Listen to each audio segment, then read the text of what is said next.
Let's be real. You chose this English lesson today because you are sick and tired of using the same old boring words to describe things, and you want to know exactly how native English speakers use adjectives in a way that feel natural and will make you sound confident while speaking. In today's lesson, I have a monster list of adjectives, over 100, that will help you replace your boring, simple adjectives with either more formal ones or more native or more natural ones that we can just use in our everyday conversations. If you want to learn more about this list, make sure to use the link below and visit EnglishWithKayla.com. I'm going to go over each emotion or feeling or kind of what we're describing here, and I'm going to give you lots of different alternatives, over 100, so get ready. Let's get started. Native English speakers say I'm happy, but we also have so many other ways to describe our happy feelings. For instance, we say people are cheerful when they're in a good mood. She's so cheerful. Oh, you're always so cheerful. You're so cheerful today. This means you're in a very happy, good mood. We generally use this term when we're just describing someone who's pretty positive in life all the time. When we're talking about special events or even performances or songs or movies, we can use the word joyful, full of joy. That was such a joyful song that we listened to. It just provided a lot of happy feelings. So joyful is useful when we're describing special events that make us happy. Another great adjective to describe someone who is generally always happy and pretty optimistic, they're not always, saying negative things. They're usually seeing the best in everything, is we say that they are very upbeat. Or we can say, I want to listen to some upbeat music, something more upbeat. Upbeat means more happy, more optimistic, more like life is good when we listen to it. A more calm word for saying someone is happy and satisfied is to say they are content. Look how content they are. This means that they're happy, but they're not like joyful or crazy. Maybe they're reading their book, or maybe a child's just very content playing with their toy. It means they're happy, but they're just very calmly happy as well. So maybe somebody asks you, are you bored? You say, no, I'm completely content. I'm just going to read a book and get some things done. This means I'm happy, I'm satisfied, I don't need anything else. Now, when you want to say that you are very, very happy, I would say the best adjective to use is thrilled. We were thrilled to hear the news. If you want to express your excitement and happiness to someone else, especially when you're saying, you did something good, or I'm happy about what you did, or I'm happy for you, you can say, I'm thrilled to hear your good news. So it's a great way to express an extreme amount of happiness. Thrilled. Yeah. We're going to transition from our happy phrases to our sad phrases. A way that we can describe either weather or mood as, sad and dark is gloomy. It's kind of a gloomy mood today, or the weather is just so gloomy. Typically, when we describe gloomy weather, we're talking about stormy, we're talking about cloudy, dark, no sunshine. And when we say that it's gloomy out, it's typically seen as a negative thing. Some people like the cloudy weather. They like rainstorms. But if you don't, you would say, the weather is so gloomy today, or such gloomy news. It's bad. Nothing good's going to happen when you describe it as gloomy. A really casual way just to say that you're sad is to say that you're down. I've been feeling down all week. Doesn't mean you're in a deep depression, but maybe you just haven't felt a lot of joy. Maybe it's been gloomy weather. It's been so gloomy, I've just felt down lately. Just not your normal happy self. Now, getting into some more extreme terms for sadness, maybe you are heartbroken. Maybe you are heartbroken from a relationship. This is the most common way to use this phrase. If somebody breaks up with you after dating for a long time, maybe you are heartbroken. Or maybe there was something that you really wanted. Maybe you really wanted your favorite sports team to win the championship and they lose. You can say, I'm heartbroken. It's something that I really wanted that I didn't get. It makes you heartbroken. And finally, when you're feeling miserable, it can be really sad, or it can just mean you're really uncomfortable too.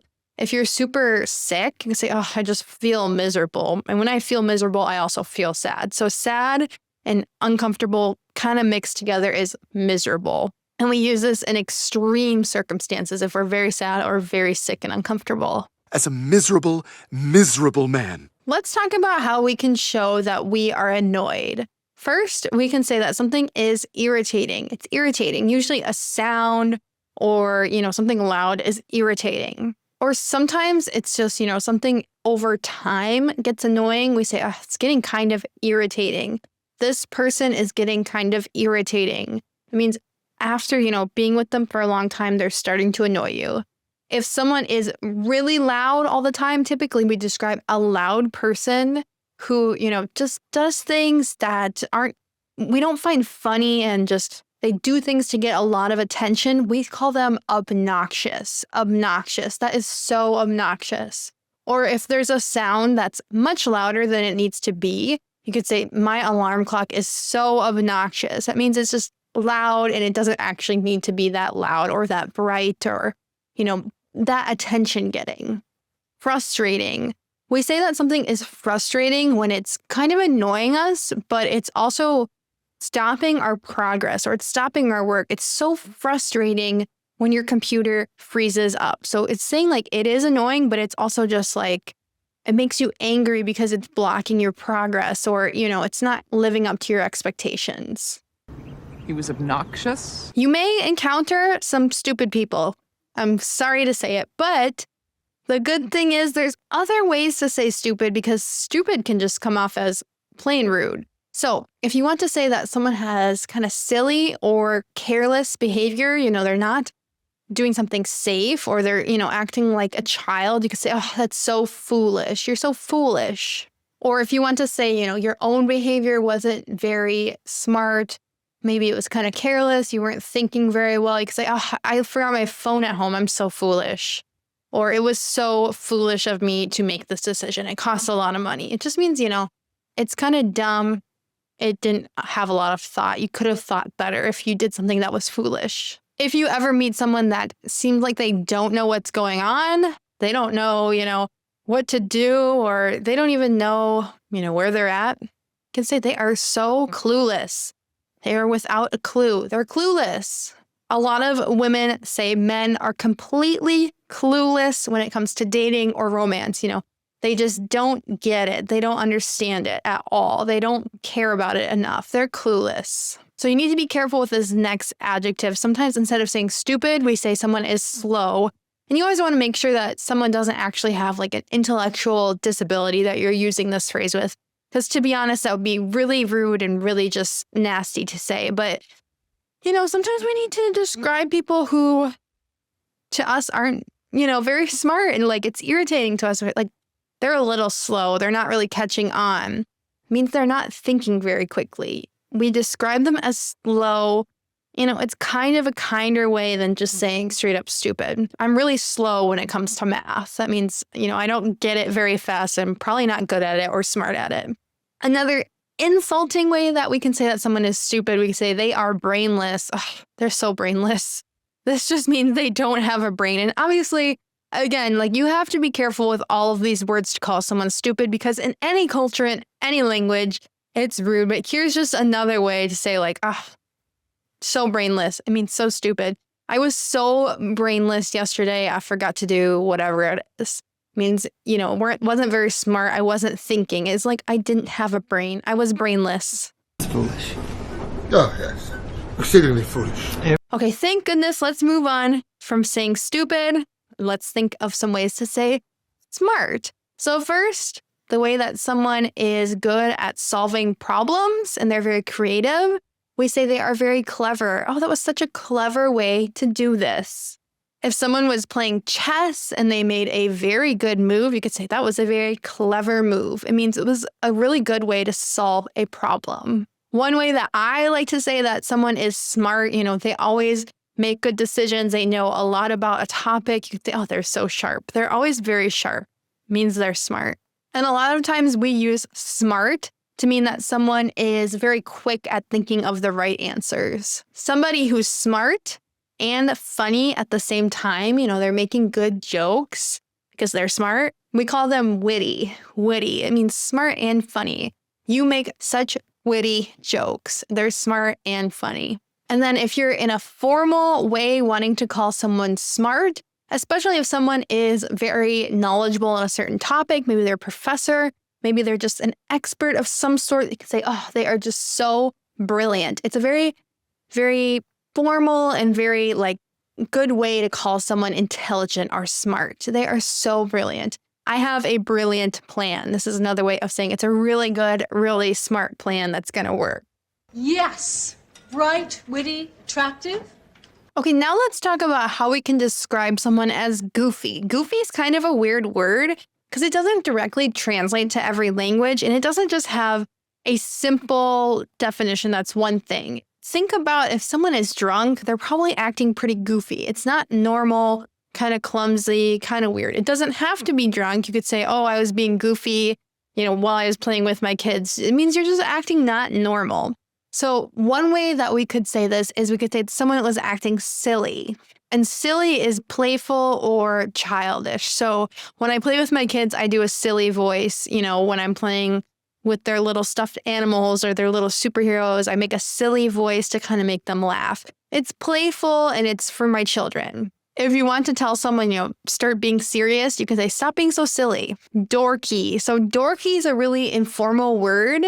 It means someone is kind of awkward, but, you love them at the same time. Normally, someone who's really into something like dinosaurs, you could say it's really dorky. Or they have a passion that isn't necessarily very mainstream. Like they're into comic books. You could say, it's kind of dorky.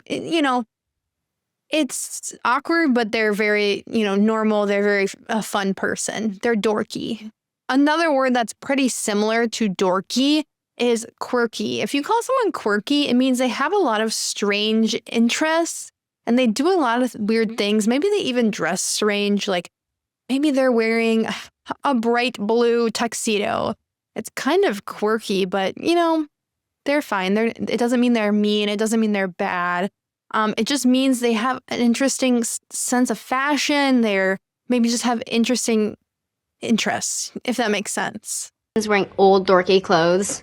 One word that English speakers should be able to use is cocky. If someone is cocky, it means, they act like they are just the best person you'll ever meet. They act like they're so good at everything. Another word for cocky is really informal, is to be arrogant. So again, if you're arrogant, you act like, you just think you're the best person in the world. They're so arrogant, I can't stand them. Usually being arrogant or being cocky is seen as a very negative thing. It's not the same as saying someone is confident. It's like saying they're overly confident. If someone has an arrogant attitude or a cocky attitude, they would be very difficult to work with because they won't recognize when they make a mistake and they think they're just better than everyone. Another term that we have that means pretty much the same thing is they are full of themselves. It means they're very just concerned about what they're doing and they don't think about others. They are just so full of themselves. And then a way that we describe someone who, they look like they're really happy with what they just did. Maybe they just did something kind of evil, but they seem kind of happy about it. Or they get the answer right and, they're looking like, I got the answer right. We call that smug. They look so smug. Why do you look so smug over there? It's like you're very happy with yourself, but it's not a positive thing at all to call someone smug. You look so smug.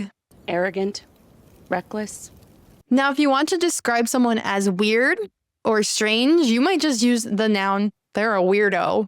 It's not a nice thing to call someone a weirdo, but it's valid sometimes. Another informal word we have for someone who is weird is we say they're kind of an oddball. They're an oddball. It's a noun, but, it describes them as just being kind of strange.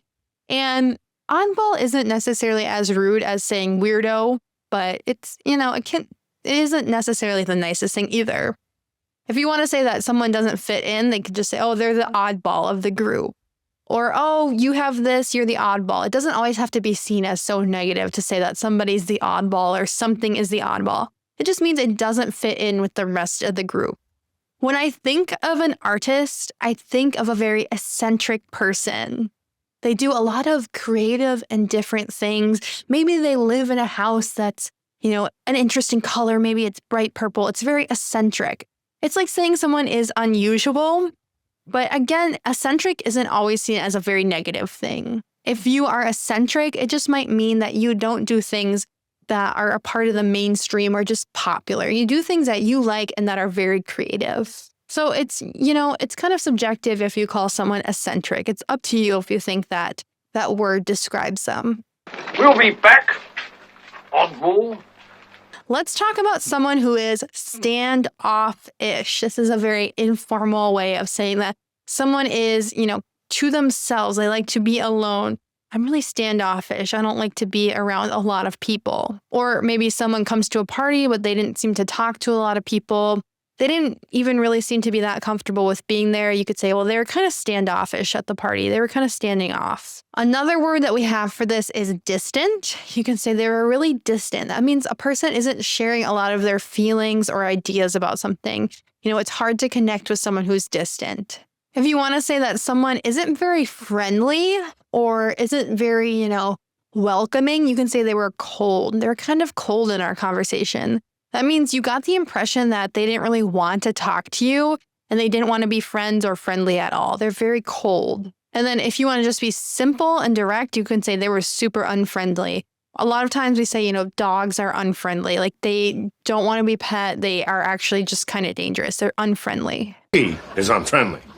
A good way to say that someone is honest is to say they're truthful, they're sincere, or they're upfront. If someone is truthful, it means they're telling the truth. That one's pretty straightforward. If someone's sincere, it means like you believe that they are actually being honest. Like they're doing something sincerely, like they're trying to help. I can tell they were sincerely trying to help. They were being sincere when they tried to help. It means like they weren't doing it just to help themselves. They were actually trying to be nice and helpful to you. So being sincere is seen as a really positive thing. If you say someone was direct and honest, you can use the word upfront. They were really upfront. They did not lie. They were upfront in telling me that, they were going to be late. It means they didn't try to lie. They didn't try to, tell you the truth later. They told you right away. They were upfront that they made a mistake. So that means they told you, they didn't try to lie. They didn't try to cover it up. They were very direct. So upfront is a really good adjective here that also means honest. Truthful. So our next adjective we're going to look at is obsessed. If someone is obsessed with something, we can sometimes say they have an unhealthy obsession, or it can just be, a normal obsession too. They're really concentrated on it. They're really focused on it. Maybe they don't think about a lot of other things. Maybe they just really like it. If you say they're obsessed with this celebrity, it just means they really, really like them and they talk about them a lot and follow what they do. Another word that we use for obsessed is fixated. And fixated means you can't think about anything else except for whatever they're fixated on. So I am fixated on becoming famous, not me, but somebody might be like, that's all they can think about, all they can talk about. Or maybe you say, I'm so fixated on this puzzle right now. It means you can't focus on anything else because you just want to get it done. Another way that we can say this is we're very consumed. When something takes over our thoughts or takes over our time, we say, we're so consumed by it right now. I'm so consumed by work right now, or I'm so consumed by this movie right now. It's like I can't do anything else except for this. And then if you really like a new show or a new book or a new movie, so like any sort of media, you could say you're hooked. I am hooked on this show. I can't stop watching it. Or I'm hooked on this book. Like I can't stop reading it. In the United States, a lot of people right now like the game of pickleball. They are hooked on pickleball. It means they really like it and it's now the main sport that they play. Okay, another adjective we need to be careful with is saying someone is crazy.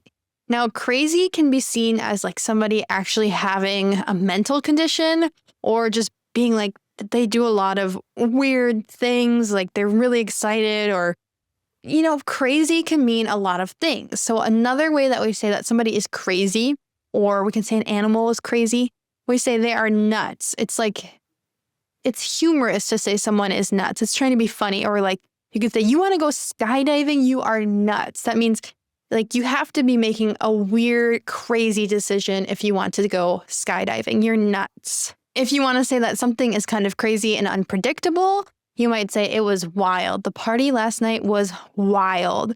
If you go to a wild party, there'd be people dancing everywhere, really loud music, ton of people, maybe even a light show. It would be a wild party. It'd be very loud as well. And then if something is out of control, like children, for instance, instead of saying the children were crazy, yeah, you can say they were out of control. It means like you could not manage them because they had so much energy or so much enthusiasm. Are you guys nuts?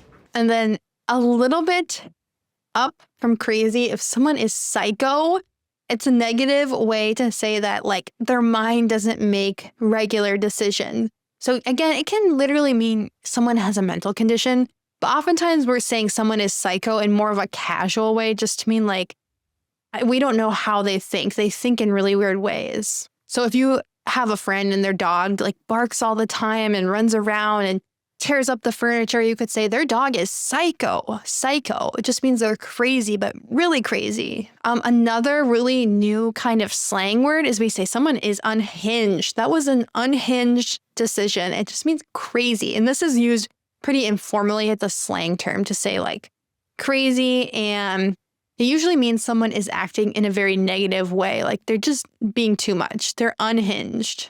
And finally, again, if you want to kind of suggest that somebody is not mentally sane, we use the word deranged. They are so deranged. It means they're crazy and they're making bad decisions. They are deranged. I think it's deranged. Okay, we need some new ways to describe things. So we're going to talk about when you're describing something as good.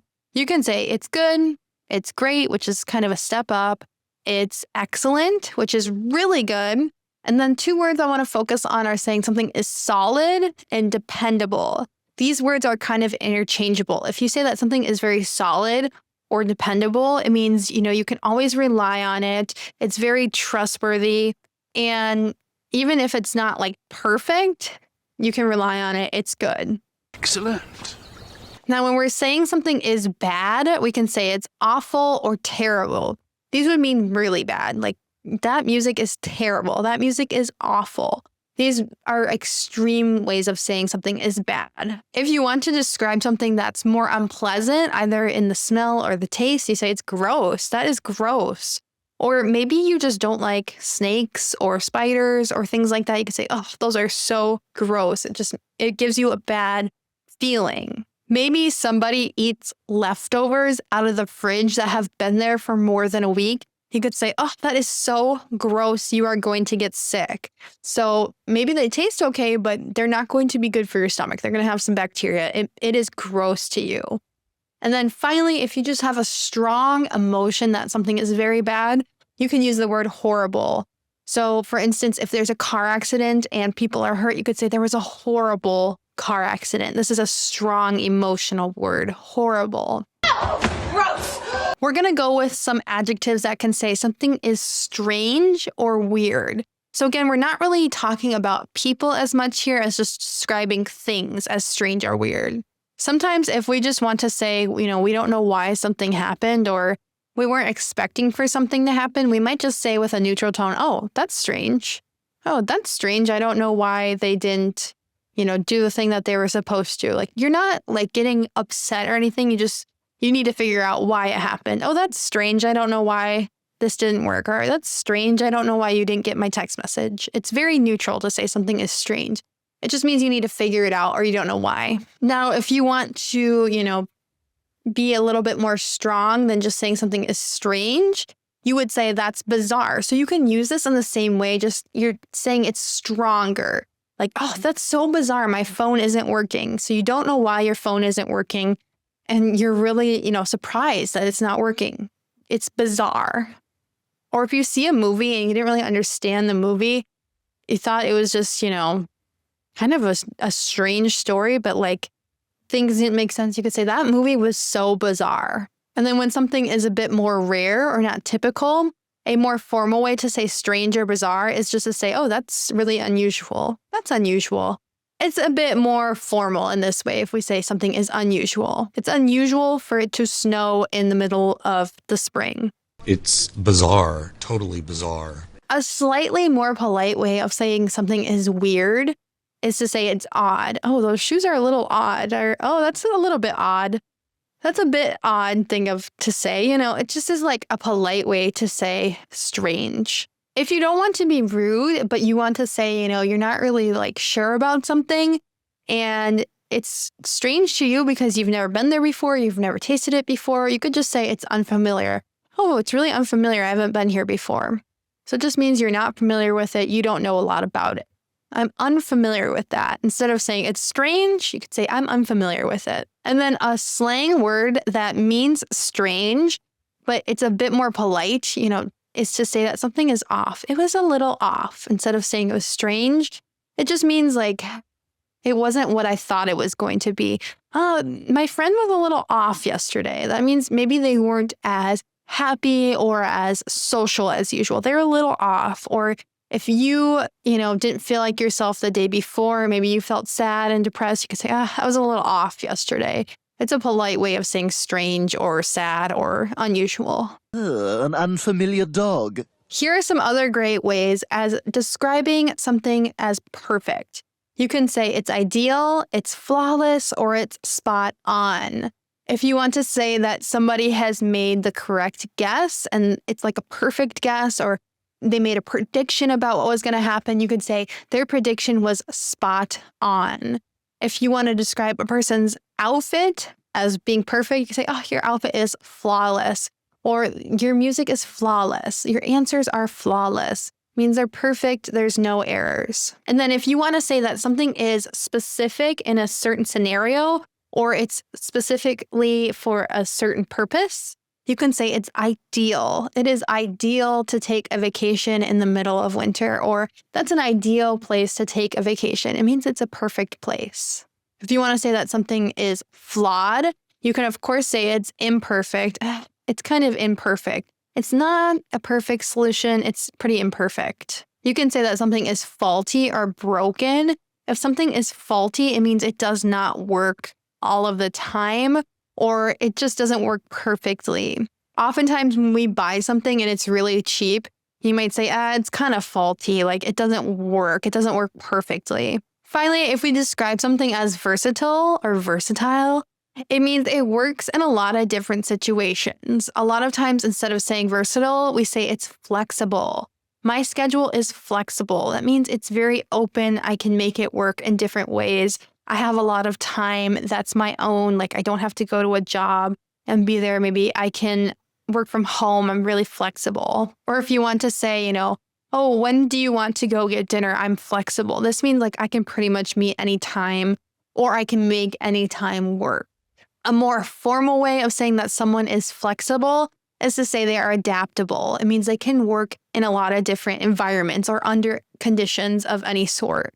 And then if you want to say that somebody is versatile because they can do a lot of different things very well, we use all around. They're all around a good worker. It means they do a lot of different things very well. Flexible hours. Now we're going to do some rapid fire ways that you can say pretty or beautiful. So there's pretty, there's beautiful, attractive, or stunning.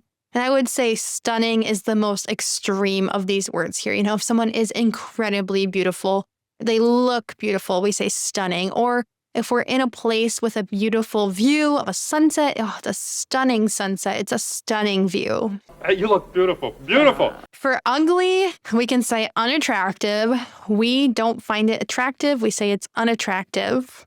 You can say hideous to mean very ugly. Or if you want to say, someone just looks very maybe tired, worn out, or messy, you could say, I look rough today, or my car is rough. It's really dirty on the inside. So it just means like overall kind of messy and just not looking good at the moment. It's rough. I find you very unattractive. When we're talking about a house being ugly, we can also use run down. This just means like things are old and need to be repaired.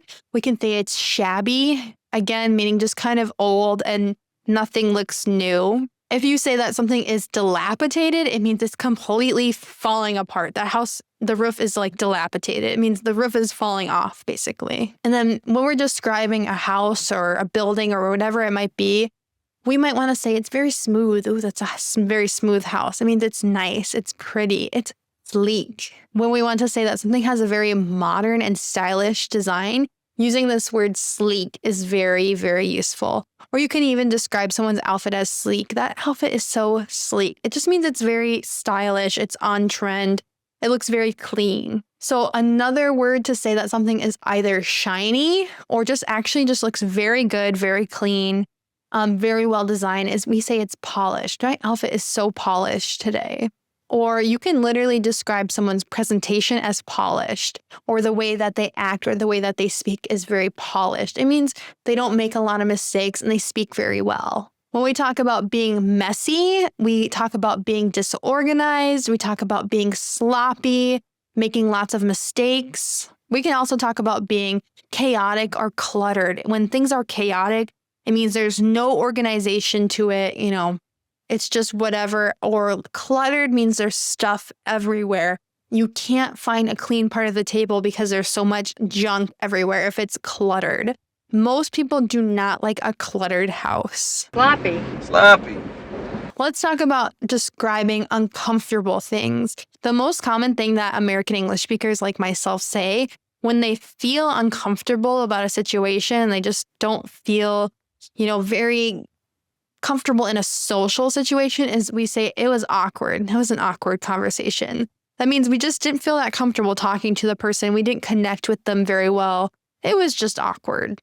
Another thing, if you feel like there's about to be an argument or, some sort of conflict, we say it's kind of tense. It was kind of a tense conversation. It felt like we were going to get into a fight. You didn't get into a fight, but it felt like you were going to. It was tense. Feelings were tense. Or if you feel like you can't trust someone just because of the way they're speaking, they're not saying anything directly, but you just feel like something is, a reason to not trust them. You could say, I was kind of uneasy. The conversation gave me an uneasy feeling. I was kind of uneasy about what he said. Just feels off. It feels kind of awkward. It feels like you can't trust the person. Awkward. It is awkward. Let's talk about some ways that we can describe our reactions and our experiences. If something is exciting, there are some better words that we can use in English to describe it. We can say that something is thrilling.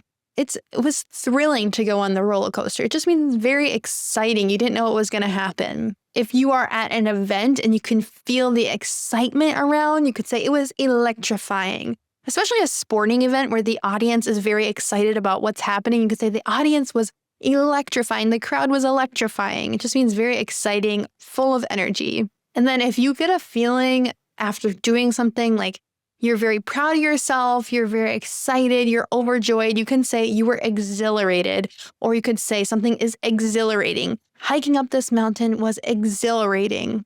Now, some adjectives that are going to mean the complete opposite here. We're talking about things that are boring. You can use dull.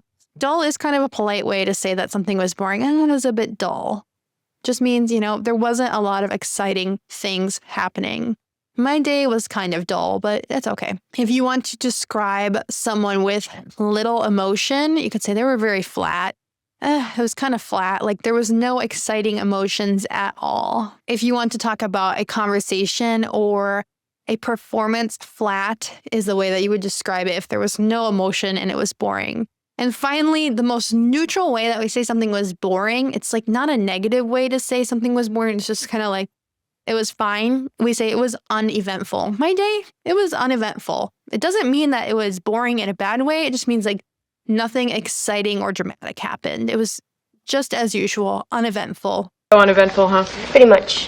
Okay, a great adjective in English to use is mind-blowing. It's like, you can't believe it. It's so good. You've never seen anything like it.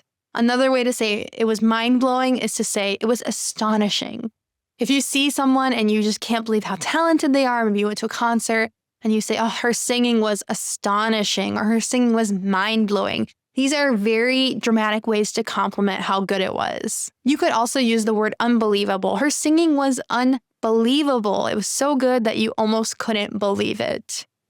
Or we can use unbelievable in a bad way too. We could say, oh, the weather was unbelievable. It was so bad. It was raining the whole time. And then finally, if you want to describe something that was so impressive that you don't even have words to describe it, you could say it was jaw-dropping. Jaw-dropping is like, my jaw dropped. I'm speechless. It's so good. This is astonishing. Okay, we need some more ways to say that something is awful, terrible, gross. So it's just things that make you feel disgusting. Disgusting is the word. If you describe something as disgusting, it's very unpleasant. So like a smell was disgusting. The taste was disgusting. Oftentimes when you're a kid and you have to take medicine, the taste is so bad, you call it disgusting, disgusting. And then if you want to take it up a notch and say something is really disgusting, you can't even put it in your mouth or you can't even smell it or look at it, you could say it is repulsive. The smell was repulsive. It means really, really, really gross. And then oftentimes if we say something is disgusting, we could say it's nasty, or if it's very dirty, we could say, oh, the bathroom was so nasty. Just means very dirty. We didn't want to touch things in there. There are some really great ways to say that things are complicated. If things are complicated, they're hard to understand. Or you could say they're tricky. When something requires a lot of skill or a lot of thought, you could say it's tricky. The puzzle was tricky. You can say that something was complex instead of just saying, it's a simple problem. We say it's complex. Again, this means there's a lot of different parts to a problem that we have to solve. And then finally, if you want to say that there are a lot of different things that you need to understand in order to solve a problem or understand something completely, is you could say it's really layered. Or if a movie is very complicated, you could say, oh, the plot was very layered. There's a lot of things going on. Tricky, Commissioner. Tricky but vain. You stuck with me for 100 adjectives, and I am so proud of you. I have a free PDF that you can download to learn even more with me that's linked in this lesson. And if you want to learn more about these adjectives that were specifically in this lesson, make sure to visit EnglishWithKayla.com. I'll leave that link below as well. Check out another English lesson because I want to help you update your adjectives and idioms and just your natural everyday English. I'll put 2 new lessons on screen. Thank you guys so much for watching, and I'll see you in the next one. Goodbye.